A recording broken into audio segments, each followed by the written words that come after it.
Hi Hello, guys!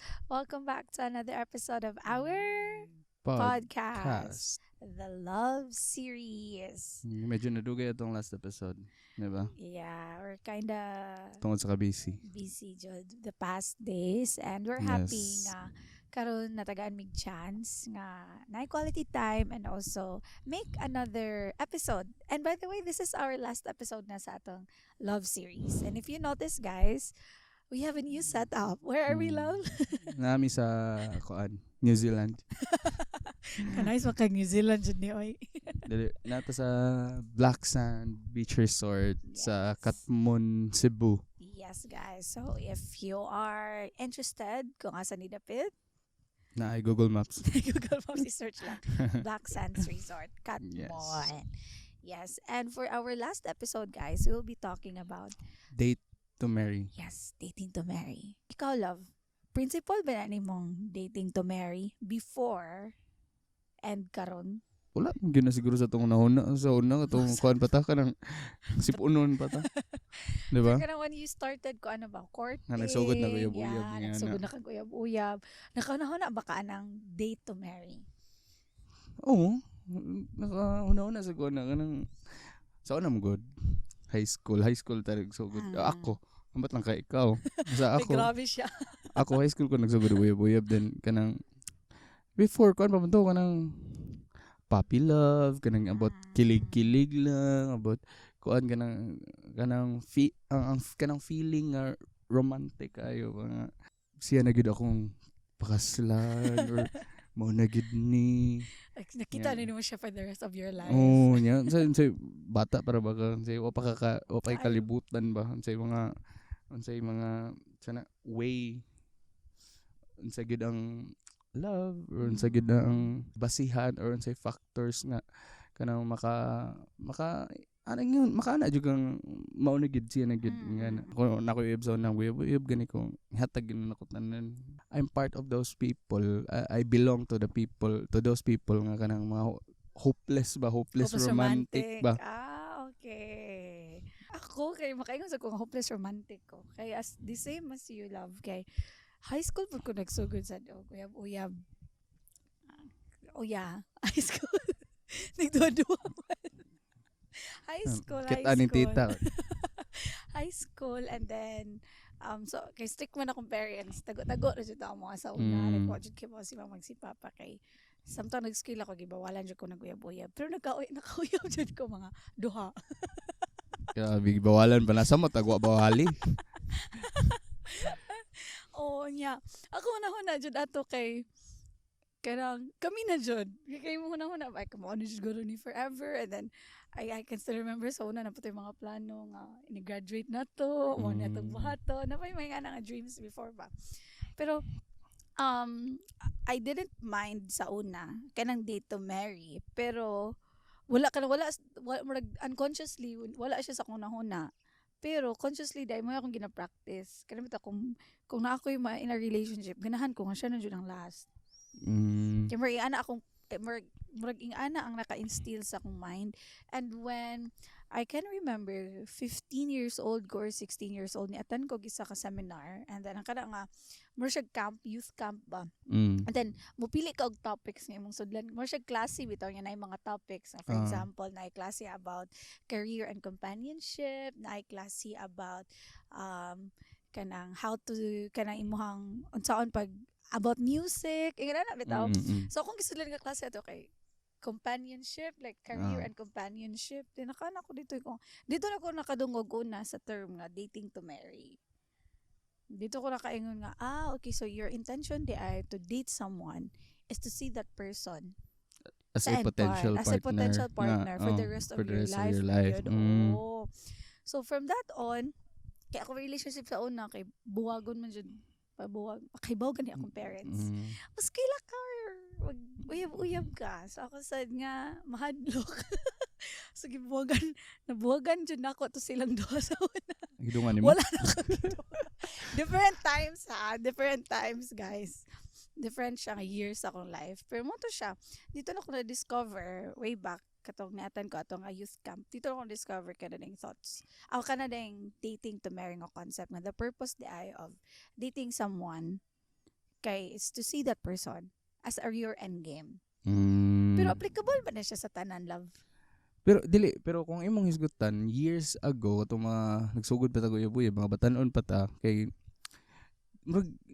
wala man kay na sa tong una kaya tong focus ana nga moment kay ang feeling naman ang dili ba ang feeling nga nindot kayo atong paminaw kung natay uyab or nindot kayo atong feeling kanang ay na crush na ko or na ako'y good morning or na kay pakadawat kag text nga kaon na niya good morning kaon na ang feeling ra gid atong ginahon na ato nga time ba beta diba? sakto wala ta na ko na naglaing factors o di kay ang kung i-compare nako karon og sa una kay ang karon biya nana biya kay murag i-look forward nimo nga 5 years from now or pila pa ka years na kay plano ba nga na kay plans nakahanay nga kanang mo ni akong i-achieve mo ni akong goal karon nga year or next year para namang duha or para sa relationship nga na gani pero kung i-compare sa una wala biya na wala biya na nga thinking kaya ang ginawa na sa una ang feeling mo nindot kayo gid pero yan abot sa na nga era sa atong life nga karang go with the flow lang like no. Kung kinsay maabot okay kung kanang as I've mentioned ganiya tay mga buot sa una gud mga siponon ba man ta yeah pero kung imo naon ba yan no if ang imo lang ang una is to have that kind of experience ay somehow mulid man gud siya usahay mo na jud na no reason nga tungod ang relationship nga wala nimo siya nakita na your end game makahimo siya bad experiences nimo ang uban pa gani kay matrauma because of that kind of relationship pero kung imo naon naka-learn ta ato but at the same time it could have saved us from a lot of pain diba kung ang atong thinking lang is that person nga I want to kanang potential partner nga ako ang nakitaan is that person will be with me na for the rest of my life kay I heard this one during that youth camp nga dapat ang imuha daw intentions or ang imuhang way to court someone is ani daw long observation short engagement. So meaning before ka musud sa dating a phase dapat niagi mo og friendship nga maka-observe ka kung kana ba nga batasan is okay nimo or kana ba siya nga personality ana nga person is compatible ba mo or kana ba nga person is it's really the person nga you want to spend the rest of their life with kay ang ato among good ako sad na learn sad ko ani kay ako am sad good sa I'm speaking for myself ha ako good sa na if na ako makitaan nga potential if magpakita sila motive, ako sa magpakita ko motive in return without any further observation pa. Kaya for me, sa akong pagkapakita motive niya, di ako nagsugod og observe.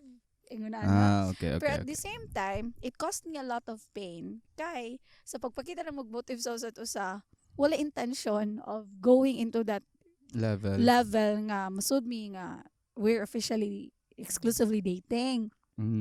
So somehow it left me heartbroken kay kuan man kanang ni tungod kay wala kay ko kaila sa tao ning sulod number sa akong long observation niya is to the point na nga mag-uyab na dyan may pero dili pagod man ako gingon gani ha nga kanang focus kita sa tong feeling sa to nga time nga kanang wala na tayo nagunahon nga kanang I need pa gid ay ngani no need gid ay sana ilahon gid nimo ang tao sa pero for me lang sakto tim gingon gani nga pwede nga maka-cause og a lot of pain ang kanang ang mga relationship before mga failed relationship before nga wala ta nagunahon na nga pero kisa man say magunahon na ang og date to marry anang idara mausad 16 or unsa pa na mga teenagers nga days pero for me para sa akong mga experiences before for me kay kuan siya kanang helpful or nagamit gyud ako ang mga experiences before ba nakat-on sa kung unsay mga sana mga dapat or angay buhaton sa in sa a relationship, Mhm.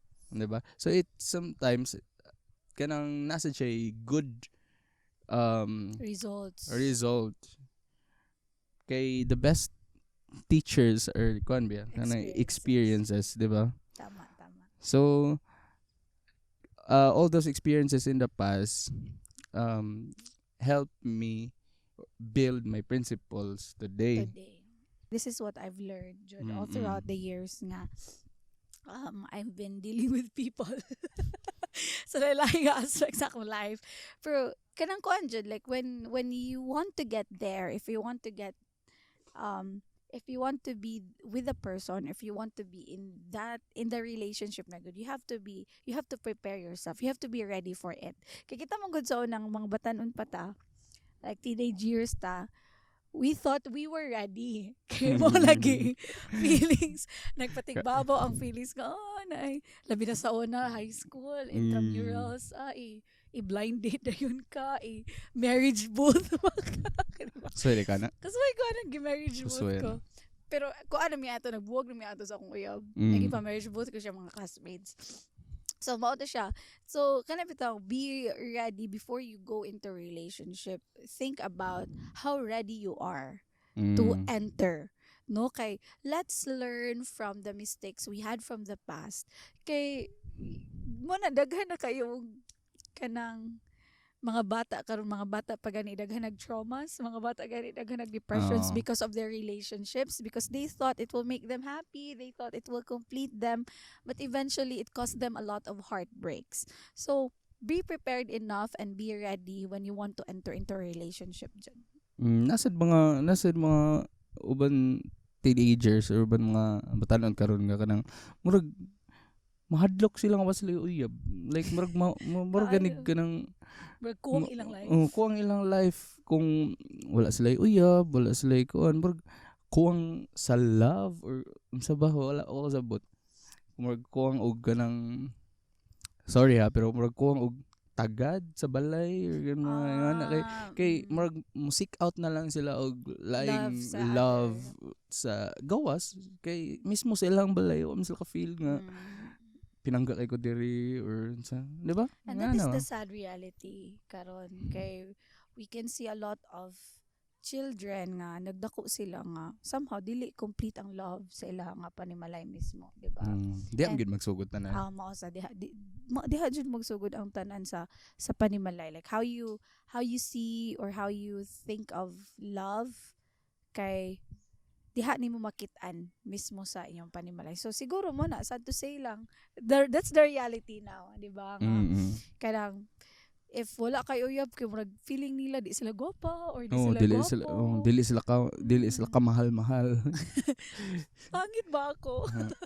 Dili bitaw, pero kuan man na ako nabasahan ba? Ana dito nga